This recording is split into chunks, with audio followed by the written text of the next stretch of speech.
Hello everyone, आज हम face rule में एक बहुत इंपॉर्टेंट सिस्टम जो कि टिपिकल सिस्टम में आता है और सेकेंड ईयर के हिसाब से बहुत ज्यादा इंपॉर्टेंट है एग्जामिनेशन के पॉइंट ऑफ व्यू से, जो कि मैग्नीशियम जिंक सिस्टम है। ये सिस्टम एक डिफरेंट एग्जांपल है, टाइप बी का एग्जांपल है, formation of compound with congruent melting point. इसमें भी कंडेंस्ड फेस रूल अप्लाई होता है। अभी कॉन्ग्रुएंट मेल्टिंग पॉइंट क्या होता है ये पहले मैं बता चुकी हूँ, लेकिन अभी जैसे ही आएगा मैं फिर से एक्सप्लेन करूंगी कि ये क्या होता है। हिंदी में बोलते हैं कॉन्ग्रुएंट को सर्वांग बनाना।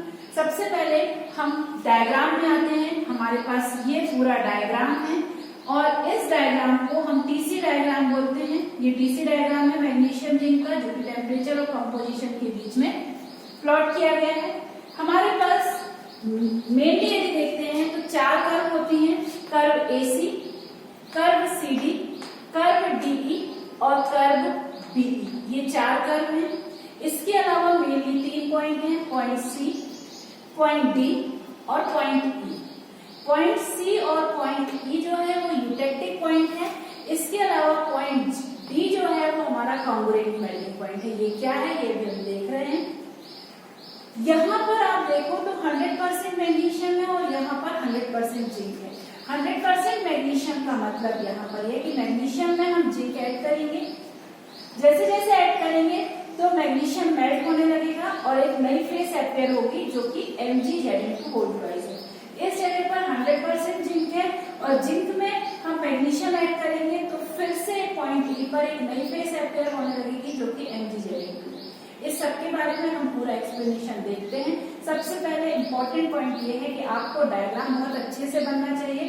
जब आपको डायग्राम अच्छे से बन जाएगा, सारे पॉइंट्स अच्छे से बनना चाहिए, जहां पर जो टेम्परेचर मेंशन है वो सारे टेम्परेचर नोट होने चाहिए पॉइंट्स पे, तब हम डायग्राम के बेसिस पर ही पूरा एक्सप्लेन कर रहे हैं। हमको याद कुछ भी नहीं करना है, पूरा का पूरा डायग्राम देखना है, डायग्राम को समझना है और डायग्राम के बेस पर ही एक्सप्लेनेशन देना है।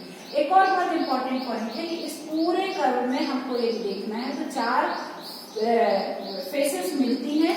मैं यहाँ लिख रही हूँ। ये 4 फेसेस क्या हैं? ये 4 फेसेस हैं मैग्नीशियम सॉलिड, दूसरी है जिंक सॉलिड,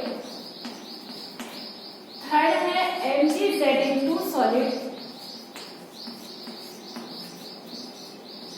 और फोर्थ है MgZn2 लिक्विड।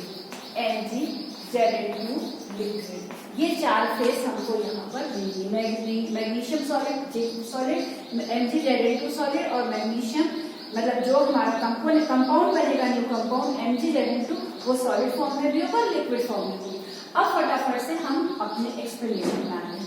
सबसे पहले कर्व एसी के बारे में देखते हैं। यहाँ 100% मैग्नीशियम देख रहे हैं, मतलब कि हम ये बोल सकते हैं कि मैग्नीशियम में जैसे जैसे हम जिंक ऐड करते जाते हैं, मैग्नीशियम क्या होता है, मैग्नीशियम जो है वो मेल्ट होने लगता है। तो इस पूरी कर्व में हमको 2 फेसेस मिलेंगी, एक तो मिलेगा मैग्नीशियम सॉलिड और दूसरा मेल्ट।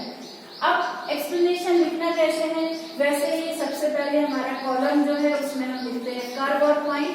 दूसरे में हमारे पास आता है यहाँ पर नेम ऑफ कर्व और पॉइंट।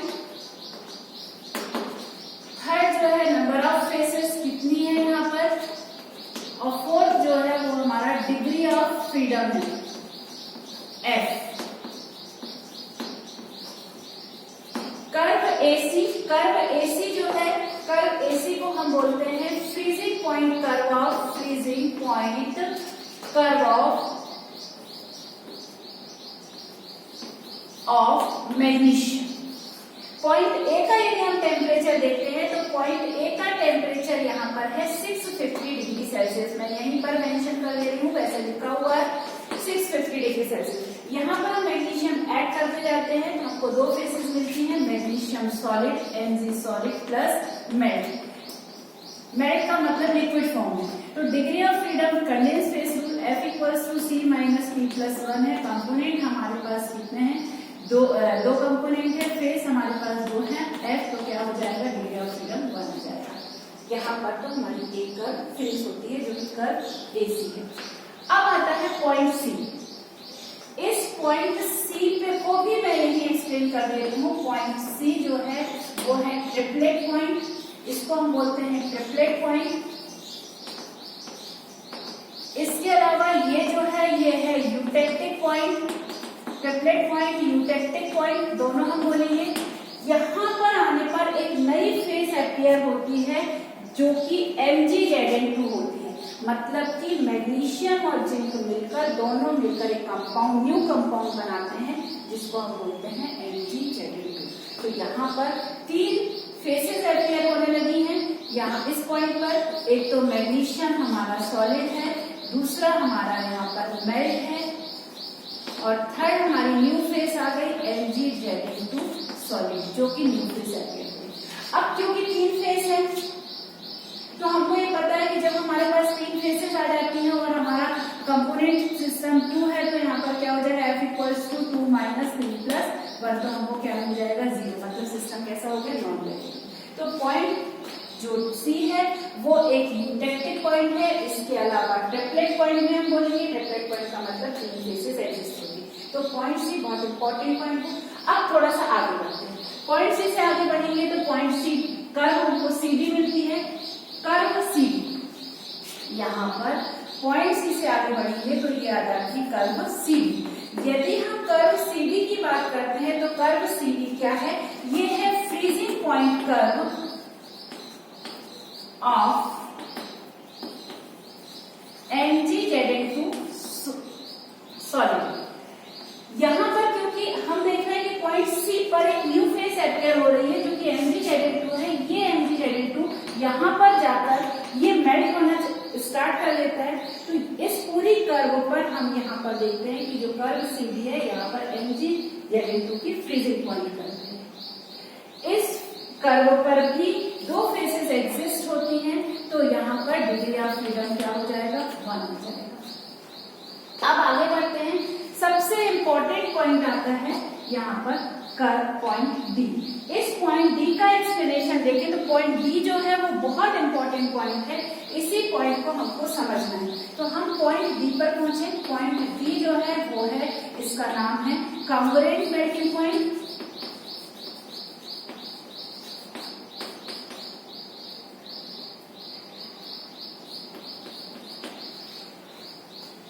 कॉन्वर्जेंट पॉइंट बोले हम इसको, तो ज्यादा कॉन्वर्जेंट पॉइंट।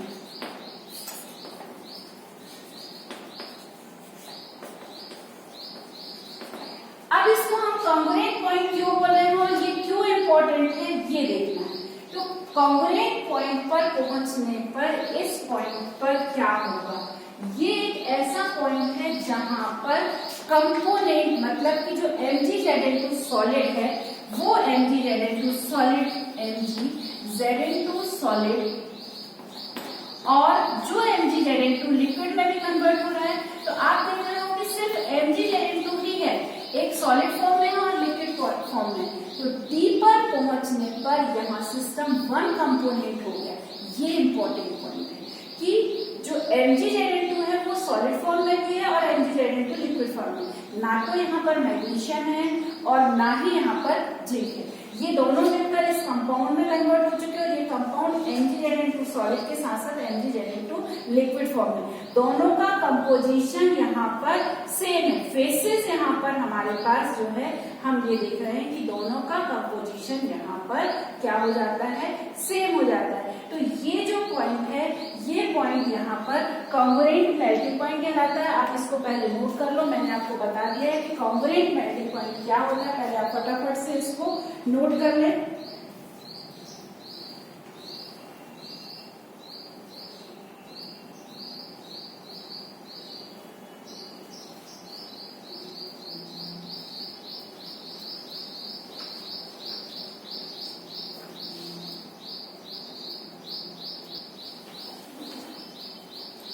सबसे इम्पोर्टेंट यहाँ पर ये है, नोट हो गया। इम्पोर्टेंट यहाँ है कि मैंने आपको बता दिया कि 2 फेसेस है, लेकिन हमारा जो सिस्टम है वो कैसा है, हमारा सिस्टम जो है 1 कंपोनेंट हो गया है। तो जब हमारा सिस्टम 1 कंपोनेंट हो गया है, मतलब यहाँ C की जगह क्या हो जाएगा, 1 हो जाएगा। फेसेस यहाँ पर क्या हो जाएंगी, 2 हो जाएंगी, और यहाँ पर कंडेंस फेस मतलब 1 हो जाएगा। तो यहाँ सिस्टम कैसा हो जाएगा आपका, 0 नॉन वेरिएंट हो जाएगा। ये इम्पोर्टेंट है। तो कॉन्ग्रुएंट मेल्टिंग पॉइंट पर आपका जो पॉइंट डी है यहाँ पर mgZ सॉलिड और mgZ लिक्विड फॉर्म में है। इसलिए इस पॉइंट को ध्यान इसलिए भी रखना है क्योंकि यहाँ पर जबकि हम पूरे सिस्टम में 2 कंपोनेंट सिस्टम की बात कर रहे हैं, लेकिन इस जगह पर सिस्टम 1 कंपोनेंट हो जाएगा, इसलिए इस पॉइंट को ध्यान रखना है। तो आप इसको नोट कर लो, फिर हम आगे अगले स्टेप पे बढ़ रहे हैं।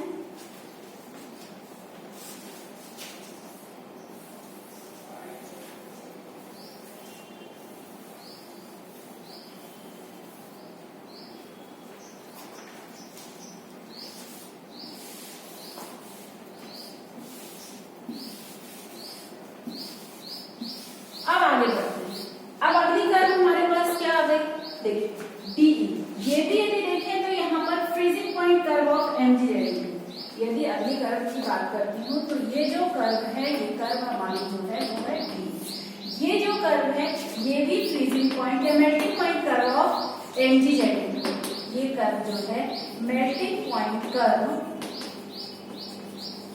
Of mgZ।